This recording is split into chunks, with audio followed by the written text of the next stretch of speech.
ayat yang kita baca, surat yang kita baca, kalimat thayyibah yang kita baca, kita khususkan khususnya bagi keluarga kita, sahabat kita, handai tolan kita, dan Sivitas Bapenda yang sedang sakit, yang sedang positif, yang sedang terpapar. Semoga Allah angkat sakit dan penyakitnya. Ya Allah cepat negatifkan dan Allah angkat cepat semua jenis varian corona, semua angkat. Mau omikronnya, mau tante kronnya, semua diangkat oleh Allah Subhanahu wa taala, semua jenis varian. Kemudian juga surat Kahfi, surat-surat lain, zikir kalimat thayyibah yang kita baca, juga kita khususkan untuk orang tua kita, guru kita, sahabat, khususnya Sivitas Bapenda yang sudah wafat mendahului kita, dari mulai pimpinan hingga seluruh staf, baik eselon ataupun non-eselon yang sudah wafat mendahului kita.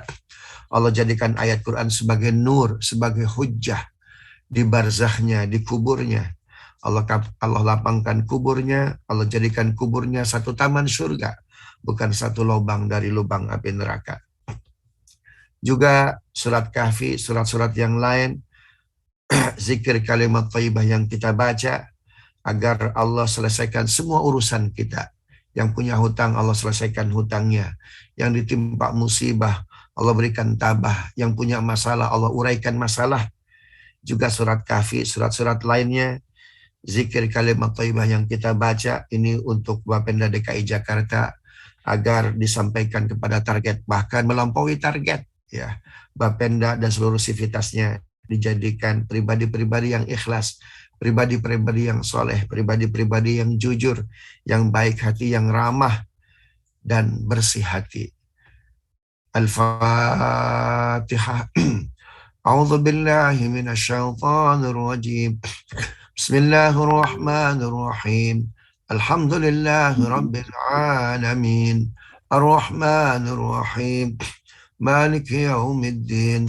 Iyyaka na'budu wa iyyaka nasta'in. Ihdinas siratal mustaqim.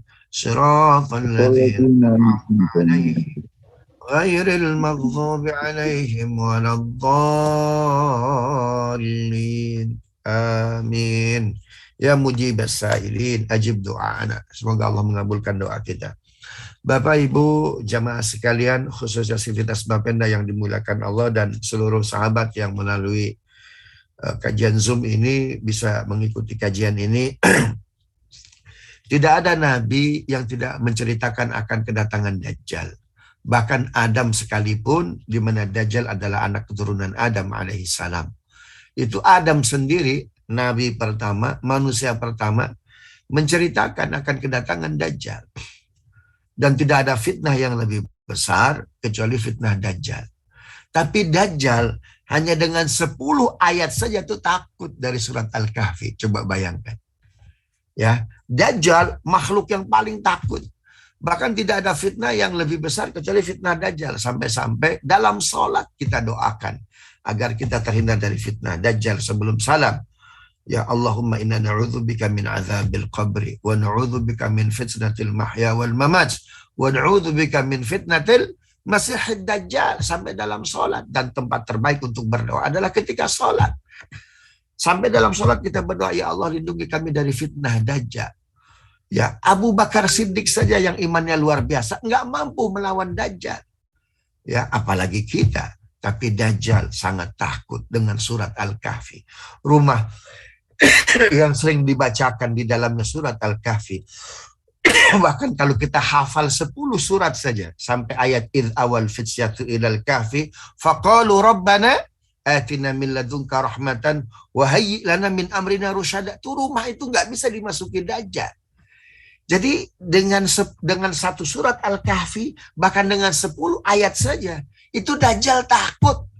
Ya, padahal Dajjal itu makhluk yang paling mengerikan, min syarri ma khalaq. Ini makhluk paling syar, makhluk paling buruk.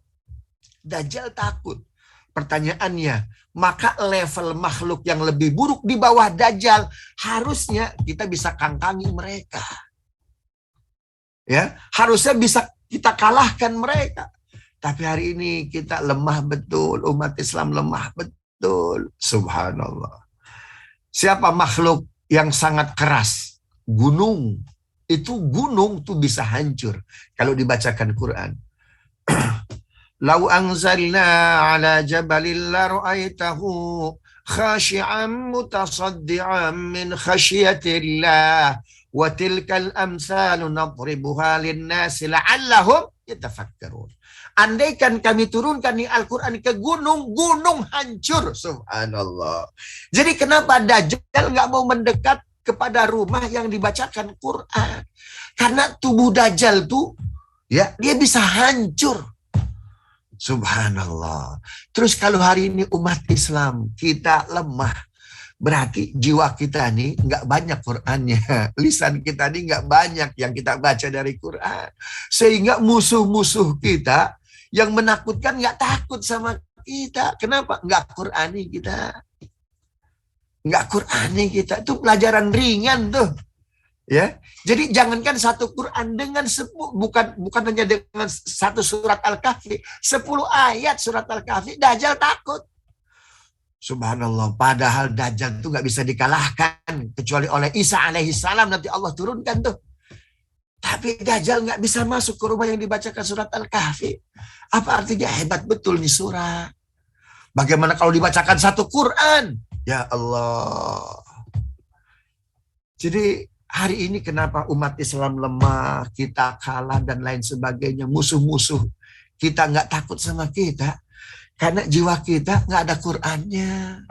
Lisan kita minimalis betul, baca ayat, baca surat, subhanallah. Telinga kita, subhanallah, sedikit betul baca Quran, subhanallah. Padahal ini fasilitas luar biasa, ini fasilitas luar biasa. Subhanallah. Sama Bapak Ibu ya. Itu semua masalah tadi itu Pak Arif baca ayatnya. Semua masalah selesai dengan sholat. Ya, terulang ayat kayak gini dalam Al-Quran 2 kali. Itu Al-Baqarah 45, Al-Baqarah 153. Wasta'inu bis-sabri was-salah. Minta tolonglah kepadaku dengan sabar dan sholat. Artinya apa? Dengan sabar dan sholat urusan semua selesai. Tapi jarang yang menjadikan sholat sebagai fasilitas. Kenapa? Wa innaha lakabiratun. Subhanallah. Sholat itu berat Bapak Ibu. Tempat paling jauh apa itu Bapak Ibu? Masjid. Oh, kita ke Hong Kong liburan, kita ke Bali liburan. Subhanallah. Kemana? Kita ke Maldives liburan. Ya, tapi ke masjid berjamaah susah betul kita. Ya, terkadang mohon maaf ketika Allah mengatakan amal ini hebat, itu terkadang ujiannya juga luar biasa hebat. Tuh Quran ngomong wa innaha lakabiratun. Salat itu berat, subhanallah. Makanya bagi orang yang bisa menundukkan hawa nafsunya, selalu menunggu waktu-waktu terbaik. Subhanallah. Saya analogikan begini Bapak Ibu. Ya, gubernur mau datang ke Al-Badar, gubernur mau datang ke Bapenda. Datang jam 10. Kira-kira penjemputannya persiapannya jam berapa kira-kira? Jam 8. Jam 8, subhanallah. Itu gubernur. Harusnya Allah mau datang jam 12 sholat zuhur tuh. Oh, kita udah duduk duluan tuh di masjid. Subhanallah. Jadi sebelum sholat jamaahnya, zuhurnya, ada qobliyahnya. Qobliyah itu pra penjemputan itu. Nggak mungkin gubernur datang jam 10, kita nunggu di pintu gerbang jam 10. Bisa marah tuh gubernur. Subhanallah. Ini Allah datang sholat zuhur, sebelumnya jemput dulu dong dengan sunnah, dengan qobliyah. Apalagi jemput dulu dong dengan apa itu? Dengan sholat tahiyatul masjid. Jemput dulu dong dengan apa? Dengan itikaf. Subhanallah. Maka itu gubernur bilang, coba tengok. Dia akan kirim tuh intel-intelnya. Tuh Al-Badar, Bapenda, udah persiapan belum penjemputan saya? Sudah Pak. Weh, subhanallah. Ini ditanya oleh Allah, malaikat. Itu gimana? Saya mau datang. Ya, itu gimana itu umat Islam? Udah persiapan jemput saya belum? Belum. Bahkan banyak yang masbuk ya Rob. Subhanallah. Ya, jadi orang yang sholat masbuk itu nggak sopan itu ngejemput gubernur itu. Ya, subhanallah. Saya kalau ngomong gini agak kenceng nih saya nih. Subhanallah. Jadi orang yang Yang datang pas sholat, nggak sholat qobliyah, itu nggak sopan sama pejabat itu, sama pimpinan. Subhanallah. Harusnya ada pra-penjemputan, udah siap semuanya sebelum jamnya itu. Maka adanya qobliyah, adanya tahiyatul masjid, adanya i'tikaf. Ini tamu gede, bukan makan maha gede yang akan kita jemput nih, subhanallah. Analoginya gitu aja deh. Itu urusan semua selesai dengan sholat. Saya tanya, siapa yang lebih sibuk dari Abu Bakar, Umar, Utsman, Ali itu? Subhanallah. Ini mereka bukan hanya presiden, Bapak Ibu. Mereka khalifah. Subhanallah. Ya, itu luar biasa. Tapi sesibuknya Abu Bakar, Umar, Utsman, Ali, sholatnya di awal waktu. Bahkan menunggu waktu sholat, qobliyahan dulu dan lain sebagainya. Subhanallah. Coba kalau nggak percaya, ya besok-besok ketika ada pejabat datang ke Bapenda, penjemputan pas jamnya coba. Pas menitnya coba. Kira-kira kerasanya gimana itu? Wih, subhanallah. Ya. Maka begitulah sebetulnya kita menghormati Allah.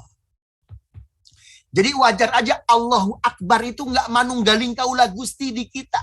Rahmat Allah, rizki Allah, subhanallah, itu nggak meluncur ya pada diri kita, pada jiwa kita. Kenapa? Karena kita sendiri nggak ngejemput Allah. Makanya coba lihat dalam ayat Al-Quran. Fafirru ilallah. Balik kepada Allah. Siap siaga kepada Allah. Makanya Allah kesel betul. Wah, jangan-jangan mohon maaf ya. Banyaknya cobaan musibah. Subhanallah. Karena kita jarang menjemput Allah. Yang lebih parah lagi itu tamu datang nggak ada yang jemput, Pak. Hah? Tamu datang nggak ada yang jemput seorang pun. Oh, gimana tuh kerasanya tuh pejabat tuh. Allahu Akbar. Bukan hanya dikasih SP nih, Pak. Ya, surat peringatan. Subhanallah. Ini bukan SP lagi, SB, surat bencana. Allahu Akbar. Begitulah. Kalau kita menghormati para petinggi kita, maka kepada maha tinggi harusnya begitu tuh. Mudah-mudahan urusan kita mulai selesai. Ya, sedikit demi sedikit terurai. Dengan merapihkan sholat kita.